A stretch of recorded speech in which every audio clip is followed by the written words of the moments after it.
Special guest in conversation this week, actor, very famous actor. The amount of people in the office who, I had ladies coming up to me saying, "Who are you talking to?" And I said, "I'm talking to John Krasinski." And they went, "Four."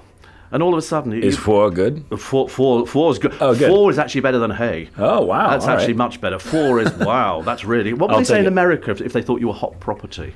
I don't know. I like maybe cat sounds, stuff like that becomes animalistic. sounds. Yeah, exactly. Lord, take it into a new realm here. Exactly. Take it into a new realm. Now, he has a film out, and the interesting thing about this film is that it's based on a true story. And this is where it differs from everything else we ever talk about, because every time I talk about films to actors, you can't tell them about the film because it gives it away. In this Right. case, this is documented. Absolutely, yeah. It's a very true story. It's the story of what happened in Benghazi, which I think is a word that a lot of people have heard. Certainly something that people think they know about. I thought I knew everything there was to know about it. I watch the news and read the newspaper. And when I read the book for this movie, I was embarrassed to know that I didn't know anything about this true story of these 6 men who laid their lives down on the line to save a whole group of people. So to me, it was the true definition of heroism and something I was honored to be a part of. I used to live in Benghazi. Really? Yes, Is that true? When I was, yes, seriously, my father was Wow. stationed out there when I was Wow. a little tiny person, so I cannot remember anything about it. But we've got photographs of me there. That's why when the title came up, I remember thinking, Benghazi. Good God, I've never heard of anybody else who's ever heard of it. Wow. Well, now a lot of people have heard of it. Now they're going to hear about it a bit more. Exactly. So this is because this is based on fact. We can talk about it because it's all laid down. Absolutely, it's yeah. all well documented, and it's an extraordinary story. It is. It's unbelievable. And I, even shooting the movie, when we were watching it at the premiere, you do get caught up in the movie, and then you realize that it's a true story, and it's so emotional to know that these men actually went through this. Yes, and it is. For those of you who will go and see it, it is an emotional roller coaster. Yeah, it really is. You run through all of the emotions in this film. It's, Yeah. for you especially, I think. Absolutely, yeah. So it's a very intense story. So basically, the basics of the story are these 6 men were over there. They weren't active duty military. They were contractors for the CIA. So the simplest way to put that is that they were security for CIA agents who were out getting assets and information. And so if they ever needed help, they'd be there. And then on the night of the attacks, there was a major attack in Benghazi on the consulate where one of our ambassadors was staying, and he unfortunately lost his life. And so these guys, at the drop of a hat, decided to go over and help save him. And it's the story of these guys not needing to go anywhere, and they did it anyway. So I think it was massive. It's very hard hitting, I have to tell you. They're not pulling any punches in this film. Right. You're really not pulling any Right. punches. So this for you is a bit of a departure, isn't it? I know Yes. that Emily's Yeah. done a few of these. Sure, sort of yeah. films.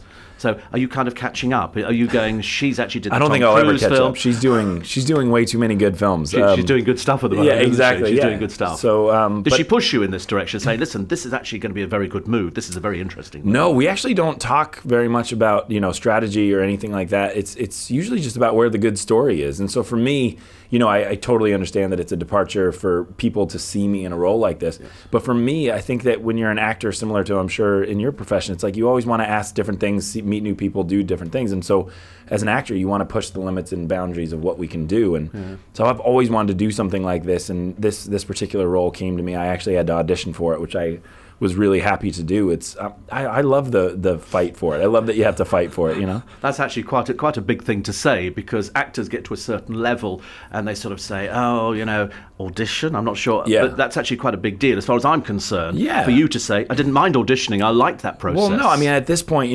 listen, we're all lucky to be doing what we're doing, and so if they ask you to fight for it a little bit, I think it's I think we should be tested every now and again. What did they ask you to do? What was the audition? What form did it take? When you see the movie, it was a scene on the roof, the scene that I'm talking to my friend about, and then the last scene of the movie where I make a phone call.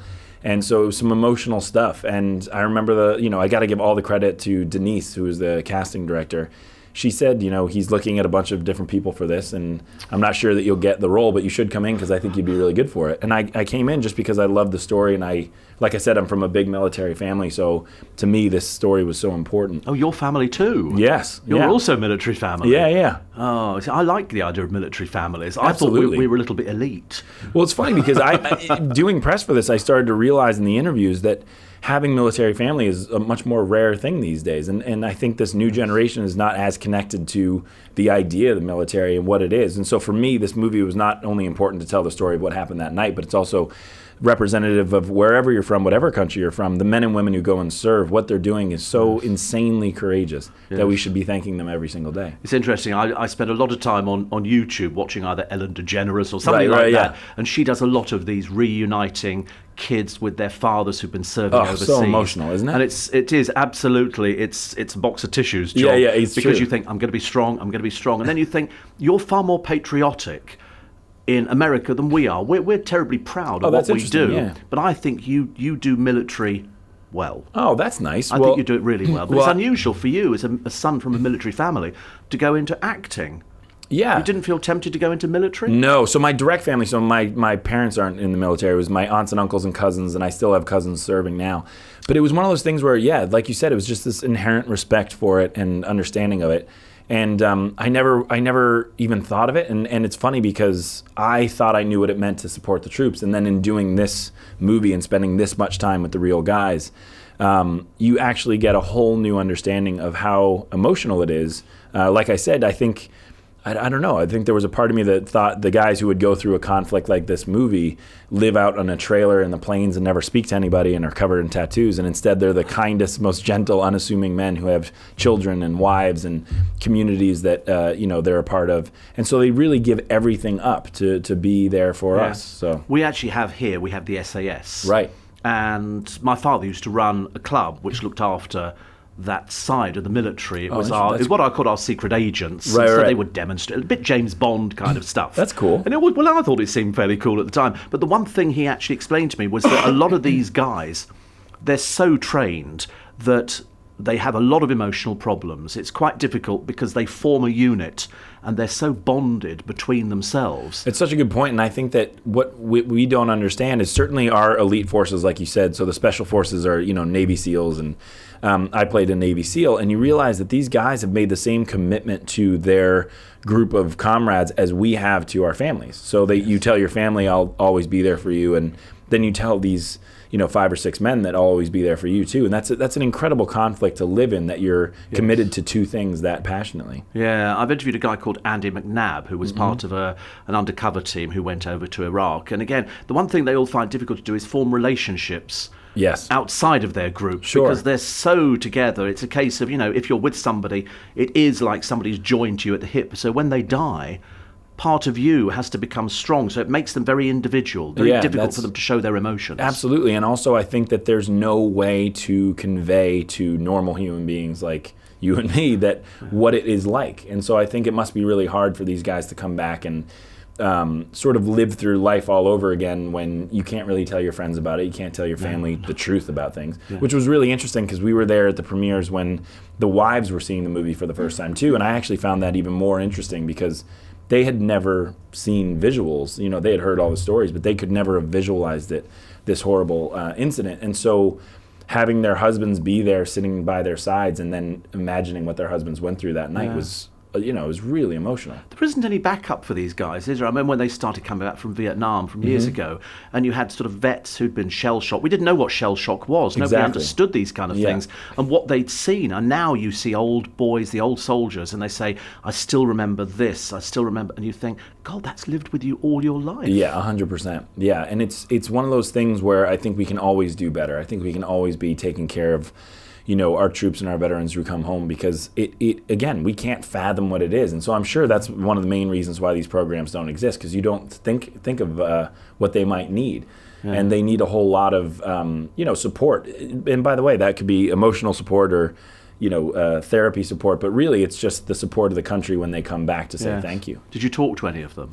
Yes, we had them on set. We had the real guys on set, and I got to meet the guy that I played. What's that like? It's the most emotional thing I've had in my career. These guys, I will say in our business, it's all about box office and reviews, it seems. And in this particular movie, my experience was it couldn't get any better than the moment that he came up to me, very emotional, and just said 2 words, which was "thank you." And I think that was one of the greatest moments of my career. I find that absolutely amazing. It's like I remember seeing at the end of Schindler's List. They do Schindler's List, yeah. and then they bring on the real people, and here are the remaining members. And that moment, I thought, oh dear. Yeah, absolutely. So for you to meet the person you play, he exists. He's a real person. Absolutely, and living through this every single day, and you'll see the pictures of the real guys at the end of the movie, and it's extremely moving. So you do the audition.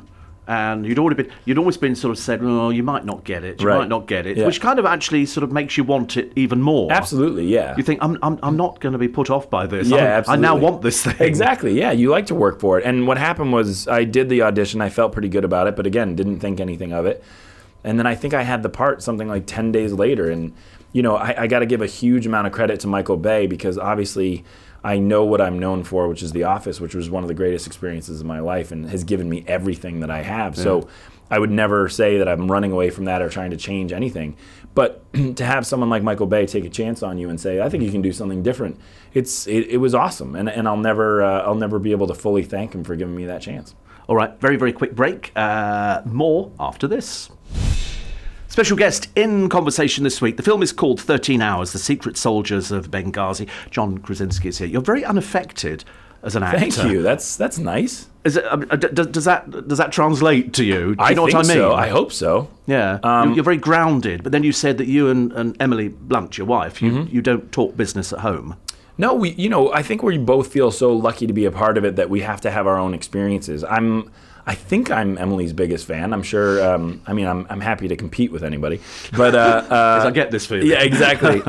No, I've been such a huge fan of hers for so long, even before we met, and she inspires me in every single way. And so I think for me to have some sort of say in her career would be ludicrous because I'm like everybody else. I just look forward to what she does next, and so that's both on screen and off screen. Yeah. So I look forward to not only what movie she's going to do next, but how she's going to wow me as a mom every single day. So yeah, so it's an interesting dichotomy, really, because you're both in the business. You're in the business of entertainment. You're in the business of both of you having fans. She's British, of course, I should point out. Right. She's one of our own. Yes, exactly. We've laid claim to that. But yet you're still able to be very grounded. But you're right. The Office took you to a completely different level. Absolutely, yeah. I was a waiter before I got The Office. And so, in fact, after we shot the pilot, I went back to waiting tables because I was pretty sure that it wouldn't continue. I thought there's no way something this good could happen to me and keep going. So it did, and it changed my life completely. And I thank my stars every single day for it. But, with her, the cool thing about it is, normally, people say, oh, how is it to date someone else in your field? And for me, it's amazing on every level, but most importantly, to be understood. She understands the hours, she understands, when going away a lot and things like that. And certainly when you have a child together, it's great to have someone understand it because you are fighting for that time to be together. Yes. Where did you meet? We just met in LA at a restaurant. Just like what we waiting tables. No, imagine if I was. That'd be amazing. That's such a better story. I dated the waiter. I'm going to start telling that story. That's better. No, a friend introduced us. It was that simple. And was it sort of an instant attraction, or did you sort of think? For me, it was. I hope it was for her too, but certainly for me, it was. I'll let you know when I talk to her. We'll have a chat about it. Please, I'll find the other side of the story. Get the truth. Get the truth. Yeah. So you are a well documented couple. You're able to keep yourself very grounded. They were doing a thing at the Oscars the other day. There's this row brewing, as they say in America, which we've only just cottoned on to over here, about not enough actors have been nominated from sort of ethnic minorities and stuff like that. I'd never even noticed it before at the Oscars. Well, that's interesting. It didn't really. I didn't really think it came out, actually. This year, obviously, people have decided, people are going to have voices. Yeah, I don't know if they've decided or it's been a long time coming, and now, the voices are so loud that we can't avoid it. And I think that's huge. I think I actually announced the Oscars this year, which was an honor for sure. But I got to say, I think it's an absolute shame, and I totally understand everybody's outrage. I do feel that it goes beyond the Oscars. I think that not only the voting body and all that, but actually who's making the movies, who's being allowed to direct, who's being allowed to star, that should all be changing too. So I think it's a good conversation for us to be having throughout the entire business. I have a feeling, I said this morning on my program, I said, I think it's going to get bigger. I think this is actually going to grow and grow a lot more, and more people are going to go, well, we think maybe you should have sort of looked at other angles. Yeah, absolutely. And I think that, there needs to be more opportunity in the roles people are allowed to do, and sort of the types that you're looking for when you're casting certain things. It needs to be expanded into, every sort of... exactly, but that also applies to theatre, doesn't it? In exactly the same way. Sure, absolutely. Because I think it's difficult for people nowadays. I mean, you're in a difficult enough business as it is for people to get work and to be recognised. Right. Because there's so many of you. Right, there's there so really many is, actors. yeah. You go to Yeah. Los Angeles and, there are acting schools here on every corner. We have people from here saying, I'm going to go to Los Angeles and be a star. And you think, you better join the queue of people out there. Yeah. I think it used to say outside one of the studios in Hollywood, for every one person we employ, we turn away 20,000. Wow. And that was way back in the 50s. But again, it's a difficult business to break into. Yeah, absolutely. I mean, look, I won a lottery ticket, so I've been stopped on the street and asked, how did you get into acting? And I say, I'm the luckiest guy in the world, and I truly mean it. Like I said, I was a waiter, and I auditioned for this role, but I had no idea that the role, A, that I'd get the role, B, that people would connect to the show as much as they did. And so it's all these series of events, but I do believe that, the idea that luck and opportunity have to meet at the same time in order for it to work out. You can't just be lucky. You also have to be sort of at the right place at the right time. Do you have friends within the business? Absolutely, yeah. Oh, right. A whole lot of friends, yeah. You like to cultivate. Do you do what they call networking? I don't know if it's networking rather than just sort of bumping into people you really enjoy. And obviously we're put together a lot at different events. And so... you can either sit there and just stare at your wife, which I'm happy to do, or you can actually... Yeah, right. Just don't dwell on this exactly, too much. Yeah. It's beginning to sound a bit sickly. Exactly. Or you can bump into other people and talk about stuff. And so, it's nice... Do you do the circuit? Do you do Hollywood parties? Because we're always fascinated by Hollywood parties. Are you? We don't kind of have that over here. It's not as big. Yes, you do. No, we don't have them like you have them. Really? No, seriously. I mean, I yours. don't know. From all the paparazzi shots, it looks like a lot of people are having fun in London. Yeah, but listen, and I could walk out this building and get a paparazzi shot. It's not that difficult, I promise you. Really? Oh yeah, but in America, we like to see. People are impressed. Your sort of acting goes around the world. Our actors tend to stay mainly here. Oh, that's it's only a interesting. few that can break in America, and then we get a bit excited and jump up and down and blow a balloon up. Yeah. But you can be seen around the world, so American actors have a much bigger playing field. Oh, that's interesting. I didn't even think of it, because every time I see movies, it feels like all these British actors are in there. No, it's the same one. Really? It's the same one. It's all just the way Benedict through. Cumberbatch. I think it could either be him or it could be Jessica Fletcher. I think she seems to pop up in most things nowadays. So how often do you come to Britain? A whole lot, yeah. So I come over, and of course my in-laws are over here, and now that we have a daughter, she has to see her grandmother and grandfather a bunch. So it's awesome. I love coming over here. I think I've been an Anglophile from a bizarrely young age. Really? What do you like about it? I'm always fascinated with sort of Americans who've got everything. A lot of Americans never travel because you don't need a passport. You've got everything you want. I think it's history for me, history and tradition, and I think that is overwhelming here in a way that I don't think we can even fathom in America. It's like I grew up in Boston, so I was lucky to have one of the older cities in America. Yes. But when you go through different parts of America, you're like, and this was built in 1950. And then you come around here and it's like, yes, this was the 8th century. And that doesn't make any sense to us. And so I'm fascinated by all that. I mean, London, I think, is especially nice because it's compared to, say, Boston or New York or any of these other big places. London, I always think, is quite compact. Whenever I come back from America, which is big and steam and noise and hooting, London is a little bit suburban. It's like a little village. It's all within one little area. It is. It really is. I mean, it's a huge city. Yes. But I mean, you do forget. I certainly forget in the States how big our country is and how diverse the country is. And, obviously politically and otherwise, the more people you have and the bigger the scope, the sort of more opinions and ideas that you have. Yeah. You a fan of Obama? Am I a fan of Obama? Yeah, I think you have to be a fan of. You got to support who's ever there. You know what I mean? Exactly. Otherwise, you get all these arguments. Right. Really exactly. At all. Yeah. So now the film's out, and you're doing all the promotion for it.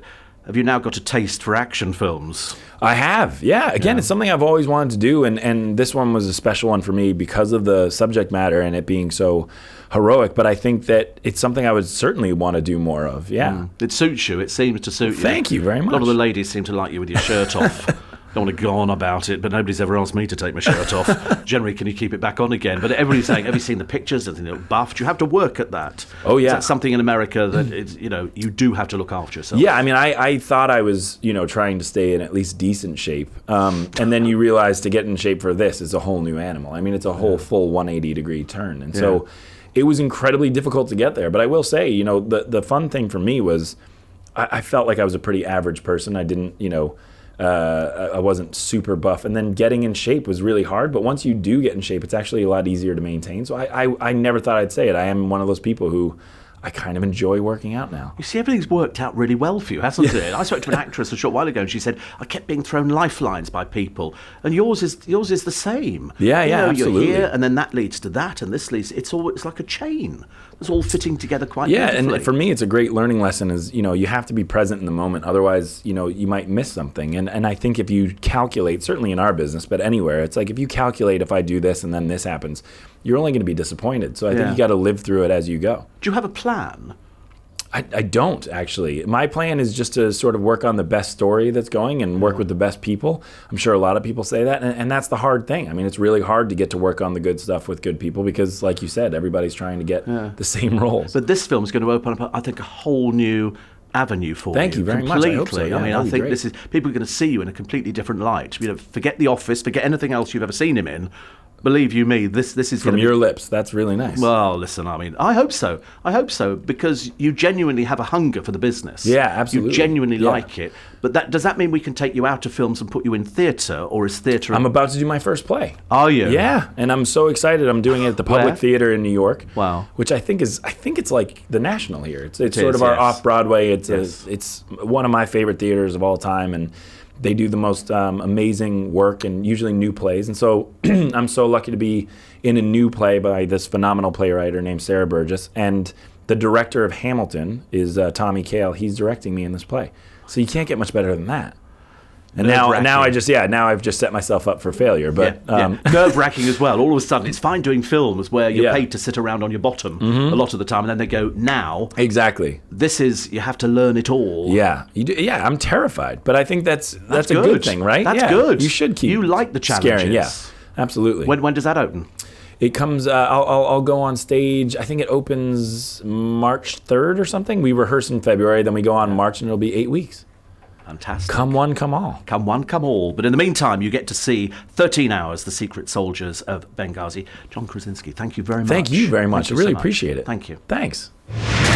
There is a feature on you. Is there? Yes. I've just cut this one out of the Telegraph. McKenna found true love by a spreadsheet. Because he decided, obviously, at the ripe old age of over 20, to get married. Yes. Were you looking for a suitable partner?